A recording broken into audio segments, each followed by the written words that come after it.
과학자의 시선으로 SF 명작을 리뷰해보는 시간, 과학자의 인생 SF. 안녕하십니까, 저는 과학 커뮤니케이터 과즐러입니다. 오늘 리뷰해볼 영화는요, 실화를 기반으로 한 영화 다크 워터스입니다. 이 영화를 이야기해주실 특별한 손님을 모셨는데요, UST 한국건설기술연구원 스쿨 박세롬 교수님입니다. 안녕하십니까? 안녕하세요. 저는 한국건설기술연구원 스쿨의 환경연구본부 소속 박세롬 교수입니다.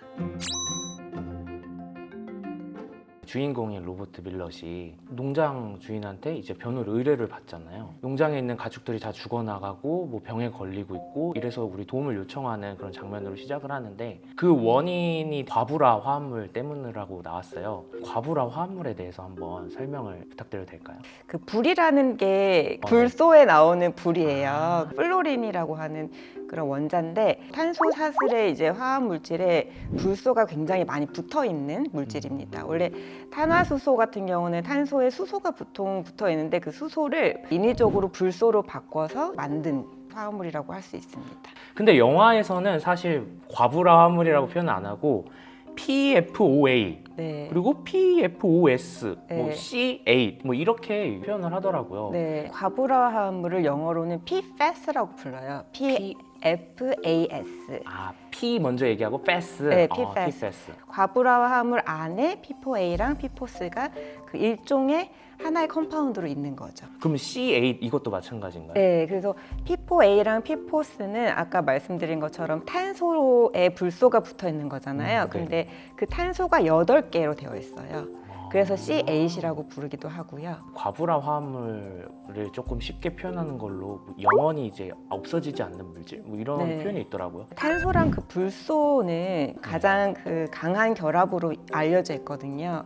그 말인즉슨 이렇게 세상에 나오면, 아니면 환경에 노출이 되면 분해가 되지 않는다는 특징이 있습니다. 너무 안정적이어서 장점으로 사용되는 반면에 또 그게 또 단점으로도 이제 비춰질 수 있는데, 영원히 없어지지 않는다 해가지고 forever chemical로 이제 불려지기도 합니다. 예를 들어서 불이 났을 때 소화제 안에 과부라 화물이 들어있거든요. 그래서 얘네들이 안정하기 때문에 이제 불을 끌 수 있는 거죠. 단점이라고 하면은 이제 얘네들이 분해가 안 되니까 저희 몸에 축적될 수 있고, 분해되지 않고 이제 빠져나가지 않고 이럴 수 있는 거예요. 이게 안정적이라는 게 이제 safety가 아니라 stable이라는 의미거든요. 그래서 이제 몸에 안정적이다가 아니라 화학적이거나 물리적으로 열적으로 스테이블하다라는 의미거든요. 이런 특성을 이용을 해서 이제 프라이팬 코팅제로 이제 과부라물을 맨 처음에 이제 두퐁에서 사용을 했었죠.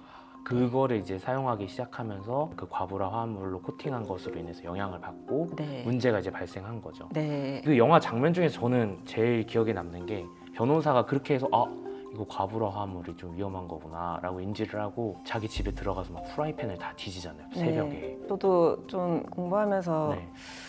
도대체 뭘 어디다가 해서 밥을 해 먹어야 되나 약간 이런 생각이 들기도 했었고. 네. 그 영화 속 장면 중 하나가 변호사 주인공이 이제 본격적으로 사건을 수임을 하면서 한 화학자를 찾아가서, 내가 여기 문서에 PFOS라는 용어가 있는데 이거 혹시 만약에 사람이 먹으면 어떻게 됩니까? 라고 묻잖아요. 그때 화학자가 뭐라고 대답을 했었죠? 타이어를 삼키는 것과 같다. 당신 같으면 그렇게 먹고 싶나? 약간 뭐 이런 식으로 얘기를 맞아요. 했던 것 네네, 같아요. 맞아요. 네. 그렇게 대답한 이유가 뭐였죠? 이 화합물을 이제 먹게 되면 분해가 되지 않아서 뭔가 안에서 단단하게 뭐 남아있다? 그런 취지에서 얘기를 한 것 같고요.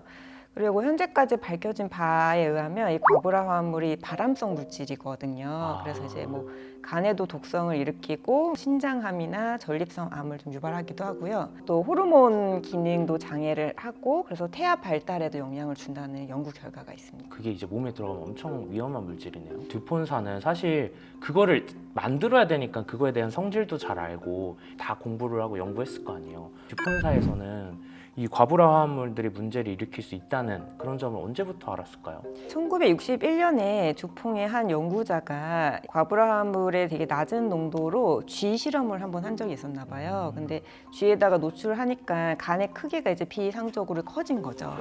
그때부터 약간 독성이 있는 것 같다 이렇게 이제 좀 그 아름아름 얘기가 나왔고 그다음에 1970년대에서도 이제 보고서에 보면은 이제 두통 보고서에도 그런 내용들이 좀 적혀 있거든요. 공장 근로자들이나 근로자들 이제 자녀들이 태어났을 때 네.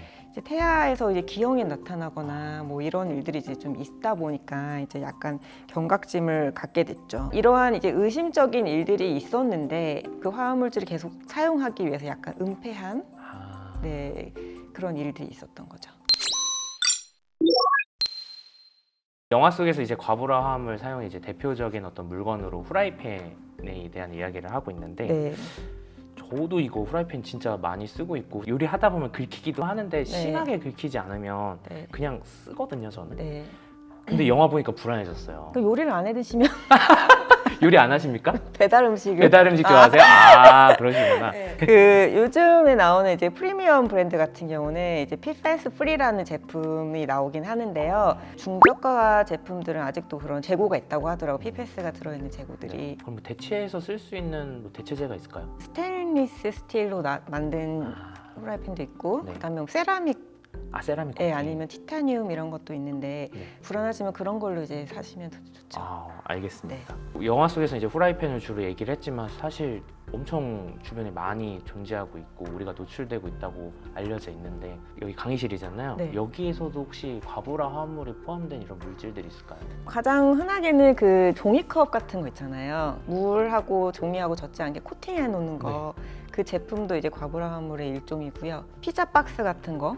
아니면 이제 패스트푸드 포장지 같은 것도 다 이제 그 양념 묻지 말라고 코팅을 해놓잖아요. 네. 네, 그런 것들. 그리고 옷에도 물을 젖지 않게 이제 방수하는 것 옷들 있잖아요. 그 고모시기. 네, 뭐 네. 그런 제품들이나 환경 공부하는 사람으로서는 가장 이슈인 거는 이제 군대는 안 갔다 왔지만 군대에 보면 방화 훈련을 한다고 그러더라고요. 네네. 그러면은 방화를 일부러 내고 그다음에 그걸 소화하기 위해서 소화기를 막 뿌리잖아요.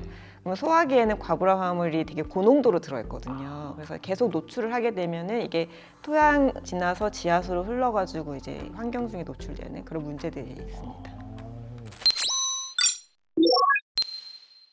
앞에서 말씀해 주신 것처럼 피파스 프리 제품도 많이 나오고 있고 그거를 이제 잘 사용만 한다면은 어떻게 보면 안전하게 잘 살고 있는 거 아닌가라고 생각이 드는데 제 생각이 맞을까요? PFAS 프리 제품이라고 하면은 100%안 들어있는 물질일 수도 있고요. 네. 과부라화물의 대체제 같은 물질들이 사용되고 있는 것 수도 있기 때문에 네. 그럼 100% 안전하다라고 말하기는 조금 어려운 것 같습니다. 피파스 프리라고 했는데 다른 과부라 화합물이 들어가 있다는 게 이게 무슨 말씀이실까요? 네. 화학적인 그 분자 구조를 살짝만 바꿔서 이제 대체제로 만들어서 특성은 유지하나 약간 화학적인 구조가 약간 변형될 수 있게 이렇게 만들어가지고 이제 사용하기도 합니다. 조금 더 구체적으로 말씀드리면 P4A랑 P4S가 규제가 된다고 하면 이제 기업에서는 P4A랑 P4S를 이제 사용하지 않는데요. 아까 말씀드렸죠. P4A랑 P4S는 탄소가 8개로 되어 있다고요. 네. 그러면은 요거를 탄소 4개짜리로 바꿔서 사용한다든지 불소가 15개가 들어있는데 그 불소를 13개만 붙이고 나머지 2개는 염소로 바꾼다든지 약간 이런 식으로 변형을 해서 대체제라고 해서 사용되고 있습니다. 근데 그게 또 명확하게 아직 이렇게 뭐 규제가 됐다던가 이게 안 돼 있다는 말씀이신 거죠? 그렇죠. 이제 그런 물질들을 살짝 바꿨지만 특성은 비슷하게 하면서 내보내지만 그게 아주 안전하다라고 얘기는 아직 될 수는 없는 거죠. 전체적으로 이런 과부라 화합물이 대략 몇 개 정도 있는 걸까요? 한 몇 개 정도 있을 거라고 생각하세요? 지금 들은 거 일단 한 2개는 들었으니까 한 100개? 제가 알기로는 지금 상용화되고 있는 거는 4,000개에서 5,000개 정도 되고요. 진짜요? 네. 그리고 이제 잠재적으로 과부라 화합물이라고 얘기하는 건 14,000여 종 정도 됩니다. 그런데 그 중에서 연구자들이 화학적인 구조를 밝혀낸 건 한 4,300개 정도 되고요. 그리고 지금 분석이 가능한 과부라 화합물은 135개 정도 됩니다. 우리가 지금 밝혀내고 연구하고 이러는 거는 한 1% 정도 된다고 이제 생각하시면 될 것 같습니다. 지금까지 쭉 이야기를 들어보면 과부라 화합물은 다 이제 안 좋고 좀 해로운 거라고 생각이 좀 들거든요, 사실. 네. 농도에 따라 다른 것 같아요. 그러니까 예를 들어서 아까 말씀 P4A랑 P4S 같은 경우는 탄소 8개가 붙은 거는 예를 들어서 10만큼만 우리가 몸에 들어가면 이제 해로운데 얘보다 약간 짧은 거, 뭐 탄소가 4개짜리, 3개짜리 같은 경우는 10이 아니라 100만큼만 들어와도 괜찮아. 약간 이런 연구들이 많거든요. 그래서 이제 어느 레벨로 노출이 되냐에 따라서 이게 해롭다, 안 해롭다, 뭐 이렇게 얘기할 수 있을 것 같아요. 실제 과부라 화합물이 얼마나 노출이 되어 있는지 정확한 어떤 연구 결과 이런 거에 좀 궁금하거든요. 영화 마지막 크레딧에 보면 P4A는 지구의 모든 생명체의 혈액에 다 들어있다. 뭐 이런 엔딩 크레딧이 올라가거든요. 포스터에도 우리는 이미 99%다 노출돼 맞아, 있다 이렇게 써 있잖아요. 네네 맞아요. P4A만 그렇게 얘기한다고 치는데 앞서 말씀드린 것처럼 과부라 화물은 엄청 많다했잖아요. 그러니까 전체 과부라 화물로 얘기하자면 다 너도 나도 약간 이런 느낌으로 다 있다. 예, 다 있다라고 생각하시면 되고요. 경희대에서 산모 한 207명을 대상으로 모유 안에 과부라 화물이 있는지를 검출을 한 것 같더라고요. 그 모유 안에 12종의 과부라 화물이 다 검출이 됐는데 네. 이 결과를 근거로 보면 P4A라는 과부라 화물은 12년 전의 데이터로 비교했을 때 3배 정도 농도가 높아졌다 그러더라고요. 더 많이 이제 사용하고 노출되다 보니까. 네, 2023년도 같은 경우에 기사에 보면은 그 미국에 716개 정도 되는 수돗물에서 분석을 했는데 대략 45% 정도에서 과부라 화물이 검출됐다고. 그러니까 영화에서도 그런 장면 나오잖아요. 아 그러네. 그 변호사가 이렇게 누르면서 먹으니까 그때 농장 아저씨가 그거 나 같으면 안 먹는다 뭐 맞아요, 이런 얘기 맞아요. 예.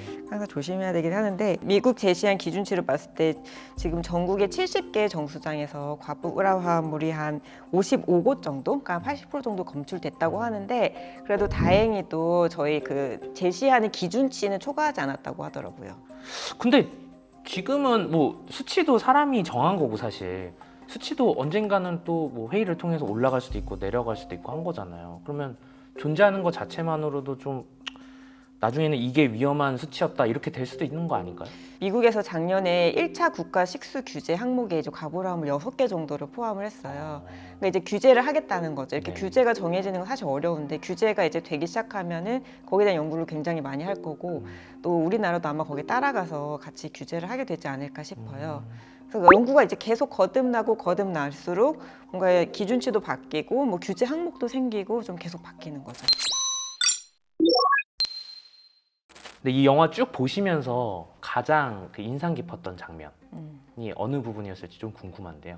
앤 해서웨이가 그 영화 출연하는 내내 임신을 했던 것 같아요. 애가 4명 정도 낳지 않았나요? 맞아요, 맞아요. 그렇죠. 네. 4명을 낳았다는 게 되게 인상적이었고요. 가둥이 가족. 네. 그리고 임산부로 나오는 이유가 있을 거라 생각하거든요. 아까 앞에 말씀하신 것처럼 과부라 화합물. 네, 그러니까 이제 그거에 대한 경각심을 더 높게 화면에 비춰주고 싶어서 일부러 앤 해서웨이를 임산부로 나온 게 한 거. 몰랐네요, 저는. 그렇게 네, 못 저는 봤는데. 그렇게 생각을 했었어요. 네. 그리고 실제로도 저 그 박사 학위 할 때 과부라 화합물 갖고 실험을 했는데 저도 그때 임신 중이었거든요. 아 진짜요? 네. 와. 그래서 그거 한 해 내내 되게 불안했던 기억이 있어요. 아주 건강합니다. 건강 잘 자라고. 아주 있나요? 문제 없습니다. 네. 문제 그러면 박사님은 어떤 뭐 인상 깊은 장면이 있으셨을까요? 저는 그 보고서 중에 이런 표현이 있는데 리셉터라고 부르면서 이제 얘기를 해요. 리셉터라고 하는 거는 어떤 세포의 그 표면에 있어가지고 주변의 그 환경 여러 물질들을 인지하는 그런 일종의 분자라고 표현할 수 있잖아요. 근데 그게 그거를 의미한 게 아니라 사람을 의미한 거예요. 그러니까 사람을 대상으로 환경 추적을 했었는데 그거를 이제 사람이라고 표현한 게 아니라 리셉터라고 표현한 보고서가 있어가지고 네. 그게 너무 충격인 거예요. 사람을 어떻게 리셉터로 표현하지? 맞아요. 아마 대학원생분들이나 생명과학 쪽에 있는 분들은 진짜 좀 놀랄 표현이라고 생각이 들어요. 네. 다크워터스 네. 누구에게 추천해주고 싶으신가요? 이공계 과학을 좀 전공하고 싶어하는 학생들한테 좀 추천하고 싶습니다. 네. 과학인이 얼마나 중요한 일을 하고 있는가. 그 역할이 굉장히 중요한. 네, 그러니까 세상에 막 드러나지 않아도 그 가치 있는 일들 하는 사람도 굉장히 많거든요. 근데 그런 거를 이제 잘 모르는 것 같아가지고 좀 안타까워요. 내가 하는 일 얼마나 의미가 있는지를 알려주고 싶어서 네, 그래서 과학을 공부하려고 하는 학생들한테 좀 알려주고 싶습니다. 그리고 실제 영화 속에서 과학자의 역할이 한 2가지로 나오는 것 같은데 첫 번째는 이런 걸 은폐를 하고 분명히 알았음에도 회사에 소속돼 있으니까 쓱 지나가는 그런 연구자도 나오지만 혈액 검사를 쭉 몇천 명을 쭉 하잖아요.